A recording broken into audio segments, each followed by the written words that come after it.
بسم اللہ الرحمن الرحیم۔ جب میری سابقہ بیوی کو پتہ چلا کہ اس کا محبوب اس دنیا میں اب نہیں رہا، وہ بھی اس دن جب اس کے ساتھ شادی ہو رہی تھی، تو اس کے منہ سے ایک زوردار چیخ نکلی اور سر پہ ہاتھ رکھ کے بیٹھ گئی، کیونکہ ایک شوہر کو اس نے چھوڑ دیا تھا جو اس سے بے پناہ محبت کرتا تھا، اور جس کی وجہ سے چھوڑا تھا وہ اب اس دنیا سے ہی چلا گیا۔ شاید اس کی قسمت یہی لکھا تھا۔ خیر، تو بیچاری پھر بیٹھ گئی۔ کونے میں سب لوگ مجھے کہنے لگے کہ تم نے اسے طلاق کیوں دی تھی، کیونکہ جب میں نے طلاق دی تھی تب محلے والوں کو ہم نے بتایا تھا کہ ہمارا جھگڑا ہوا تھا، تو اس لیے سب محلے والے مجھے ڈانٹ رہے تھے کہ میں نے اس کی زندگی برباد کر دی، کاش کہ میں اسے طلاق نہ دیتا۔ یہ بات محلے والے بول رہے تھے۔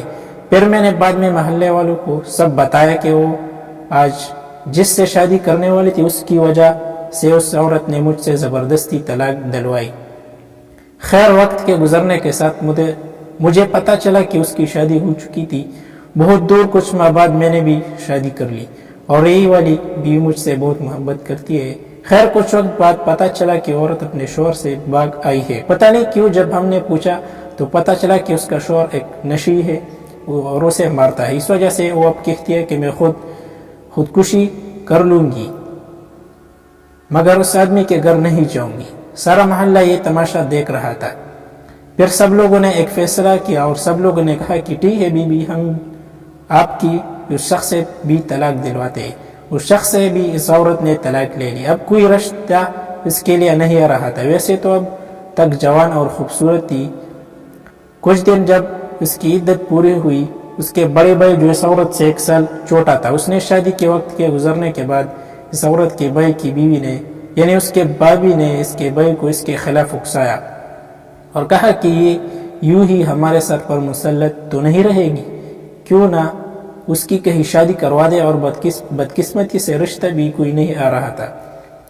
ایک رشتہ آیا تھا اور وہ آدمی بوڑھا تھا، مطلب اس عورت کی عمر کی اس آدمی کی بیٹیاں تھی، لیکن یہ میری سابقہ بیوی اس آدمی سے شادی کرنے کے لیے راضی نہیں تھی، پر اس کے بھائی نے زبردستی اس بوڑھے آدمی سے اس عورت کی شادی کروا دی اور اسے رخصت کر دیا۔ بہت عرصہ گزر گیا، نہ وہ آئی اور نہ اس کے گھر والے نہ اس کی خبر لی۔ ایک دن اس کے شہر کا ایک بندہ ہمارے شہر کام سے آیا۔ اس عورت کی ماں نے اس بندے سے اپنی بیٹی کے متعلق پوچھا۔ اس بندے نے کہا کہ آپ کی بیٹی پیٹ سے ہے، 8واں مہینہ ہے۔ اسے پھر اس کی ماں میری ماں کے پاس آئی اور کہنے لگی کہ بہت دن ہو گئے ہیں، میں نے اپنی بچی کو نہیں دیکھا، اب وہ پیٹ سے ہے۔ آپ کے بیٹے کے پاس گاڑی ہے، اسے کہو کہ ہم دونوں کو وہاں لے چلے۔ میری امی نے مجھے راضی کیا۔ پھر ہم وہاں گئے تو ہم نے اچانک دیکھا کہ میرے سابقہ بیوی کی پیٹ میں بچہ تھا۔ اس کے باوجود اس آدمی یعنی میرے سابقہ بیوی کے شوہر کی بیٹیاں اسے ڈانڈے سے مر رہی ہے، اور وہ بیچاری اپنے بچاؤ کرنے کے لیے اپنے دونوں ہاتھ اپنے پیٹ پر رکھ کر اپنا بچاؤ کر رہی تھی اور رو رہی تھی۔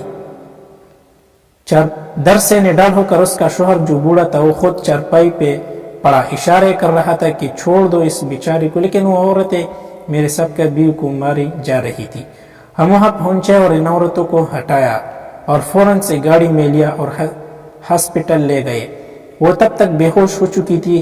ہسپتال میں پورا 1 دن بعد اسے ہوش آیا۔ اس دن میں گھر آیا اور سو گیا۔ دوسرے دن صبح کو میری بیوی بھاگتی ہوئی میرے پاس آئی، اس کی آنکھوں سے آنسو ٹپک رہے تھے۔ میں نے پوچھا کیا ہوا ہے؟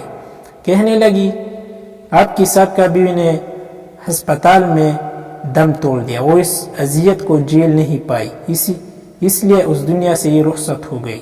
اس وقت میرے دل میں گرے آنسو کو آنکھوں میں آنے سے روک رہا تھا اور چیخ چیخ کر کہہ رہا تھا دل ہی دل میں کہ میرے میں کمی کیا تھی، میری محبت کو تم نے کیوں جھٹلایا دیا تھا۔ اتنے میں میری بیوی نے مجھے جھنجھلایا اور سوال کیا کہ کیا تم اس کی محبت میں تو نہیں گر گئے تھے؟ اب میں اسے کیا جواب دیتا؟ ہنستے ہوئے بول دیا پگلی تم ہی میری محبت ہو، اور اپنے دل کو تسلی دی کہ ہاں وہ میرے تھی ہی نہیں، پر آج تک کبھی بھی جب اس کا خیال دل میں آتا ہے تو دل بیٹھ سا جاتا ہے۔ اس کے لیے مغفرت کی دعائیں آج بھی میرے دل سے نکلتی ہے اور دل آج بھی اس کے لیے اداس ہو جاتا ہے، لیکن شاید میرے نصیب میں یہی بہتر تھا۔ یہ تھی میری اور اس بدقسمت عورت کی کہانی۔ اگر آپ کو ایسی اور کہانیاں چاہیے مجھے کمنٹ میں ضرور بتائیے. شکریہ.